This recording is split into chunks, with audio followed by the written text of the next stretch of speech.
Bonjour ou bonsoir à tous et bienvenue sur la chaîne HDLB. J'espère que vous allez très bien. Moi, ça va super bien pour vous retrouver pour une nouvelle étude sur un sujet très important. Vous savez que sur cette chaîne, nous avons déjà parlé longuement sur le sabbat avec des vidéos que vous pouvez retrouver ici. Mais voici une toute nouvelle vidéo qui va parler aussi du sujet du sabbat, mais par rapport à une contestation sur le sabbat. Alors, nous connaissons le texte d'Ésaïe 66, le verset 23, qui nous rappelle qu'il arrivera que de nouvelle lune à nouvelle lune et de sabbat en sabbat, toute chair viendra se prosterner devant moi, dit l'Éternel. Jésus s'est déclaré le Seigneur du sabbat, le maître du sabbat. Mais littéralement, c'est le Seigneur du sabbat. Pourquoi? Parce que effectivement, en Exode 20, le verset 10, on nous rappelle que c'est le sabbat de l'Éternel. Shabbat l'Adonai, le sabbat du Seigneur. Donc quand on s'attaque au sabbat, on ne s'attaque pas à un jour, mais bien au Seigneur. Mais voici une nouvelle argumentation où certains vont dire que tout en observant le sabbat actuellement, c'est-à-dire ce sont des personnes qui peuvent observer le sabbat actuellement, ils vont émettre l'idée, et peut-être non pas que l'idée, mais bien un enseignement, que le sabbat qui est valide aujourd'hui ne le serait plus quand le Seigneur reviendra. Il pense que justement ce texte de Ésaïe 66 et le verset 23 au 24 possède une mauvaise interprétation de ceux qui veulent l'utiliser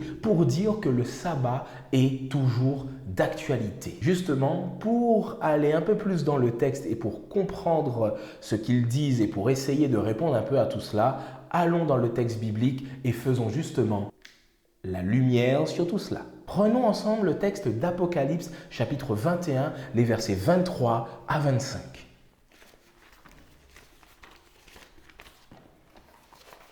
Il est dit, « La ville n'a besoin ni du soleil, ni de la lune pour l'éclairer, car la gloire de Dieu l'éclaire, et l'agneau est son flambeau.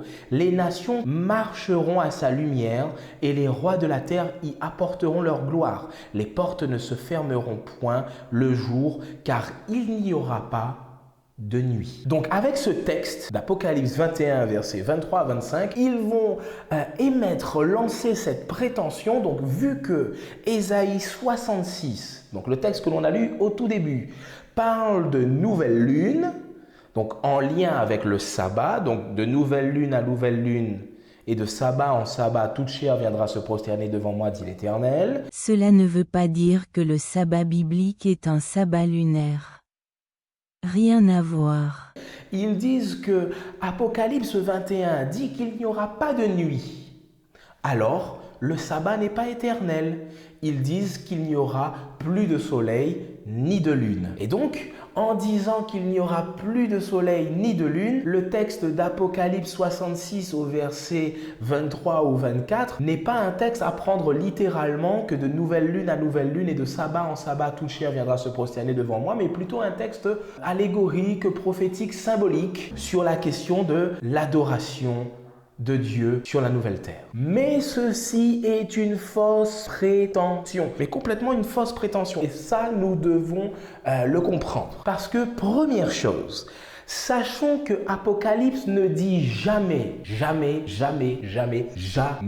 qu'il n'y aura plus de soleil ni de lune. Relisons une nouvelle fois Apocalypse 21, le verset 23. La ville n'a pas besoin du soleil ni de la lune pour l'éclairer, car la gloire de Dieu l'éclaire et l'agneau est son flambeau. Ceci est une référence dans le texte de l'Apocalypse à un texte de l'Ancien Testament, justement Ésaïe chapitre 60, les versets 19 et 20. Ce ne sera plus le soleil qui te servira de lumière pendant le jour, ni la lune qui t'éclairera de sa lueur. Mais l'Éternel sera ta lumière à toujours, ton Dieu sera ta gloire. Ton soleil ne se couchera plus et ta lune ne s'obscurcira plus, car l'Éternel sera ta lumière à toujours, et les jours de ton deuil seront passés. Donc ici, référence d'Apocalypse directement à ce texte que nous venons de lire. Donc première chose à retenir, le texte d'Apocalypse ne dit pas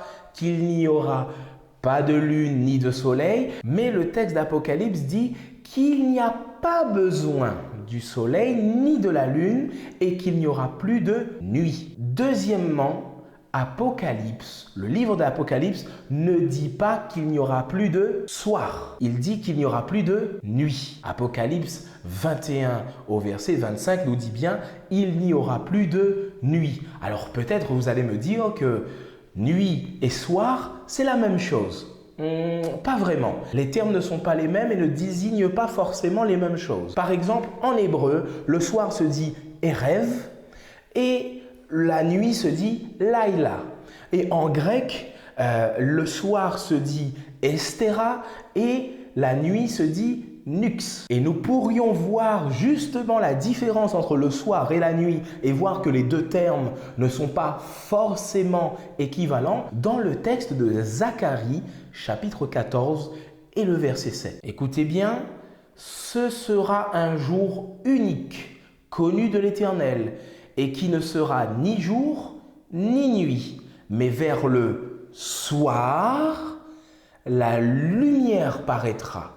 Je répète, on nous dit que ce jour unique connu de l'Éternel ne sera ni jour ni nuit, donc pas de nuit. Et pourtant, vers le soir, la lumière paraîtra. Troisièmement, depuis la création, il n'y a jamais besoin de soleil ni de lune pour savoir un jour ou pour savoir un soir. Référence Genèse chapitre 1, verset 5, verset 8, verset 13 et verset 14 à 19. Ainsi, il y eut un soir et il y eut un matin, ce fut le premier jour. Ainsi, il y eut un soir, il y eut un matin, ce fut le second jour. Ainsi, il y eut un soir, il y eut un matin, ce fut le troisième jour. Dieu dit qu'il y ait des luminaires dans l'étendue du ciel pour séparer le jour d'avec la nuit, que ce soit des signes pour marquer les époques,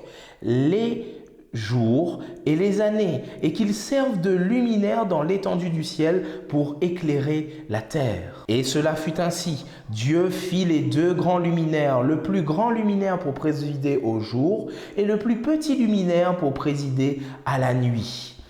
Il fit aussi les étoiles. Dieu les plaça dans l'étendue du ciel pour éclairer la terre, pour présider au jour et à la nuit, et pour séparer la lumière d'avec les ténèbres.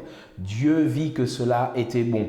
Ainsi, il y eut un soir, il y eut un matin, ce fut le quatrième jour. Donc vous voyez que le soleil, la lune, les autres astres sont créés le quatrième jour. Et pourtant, nous avons la notion de nuit et de soir bien avant le soleil et bien avant la lune. Donc, il n'y a pas besoin qu'il y ait du soleil et de la lune pour avoir ce rythme soir et matin. Mais ces astres sont mis par le Seigneur pour que nous, humains sur cette terre, nous puissions comprendre et distinguer les époques, les temps, les années, les jours. Quatrièmement, si on dit que le sabbat ne peut pas être observé dans l'éternité parce qu'il n'y aura plus de nuit, alors on est en train de dire aussi que le sabbat ne peut pas être actuellement observé sur la terre. Pourquoi? Parce qu'il y a des régions du monde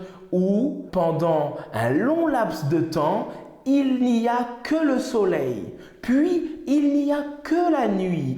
Donc, nous voyons bien que si on est en train de dire que le sabbat ne peut pas être observé s'il n'y a pas de nuit, alors ces régions sur la terre où pendant des périodes dans l'année, il n'y a que le jour, où il n'y a que la nuit, eux non plus, ils ne pourraient pas observer le sabbat. Or, ils peuvent observer le sabbat. C'est notamment le cas en Islande ou en Alaska. Faisons confiance à Dieu et étudions sa parole avec prière, discernement, le Saint-Esprit. Moi, je vous souhaite de passer une très bonne journée ou une très bonne soirée. Que le Seigneur vous bénisse, qu'il vous garde. Et il me reste à vous dire, faites du bien autour de vous.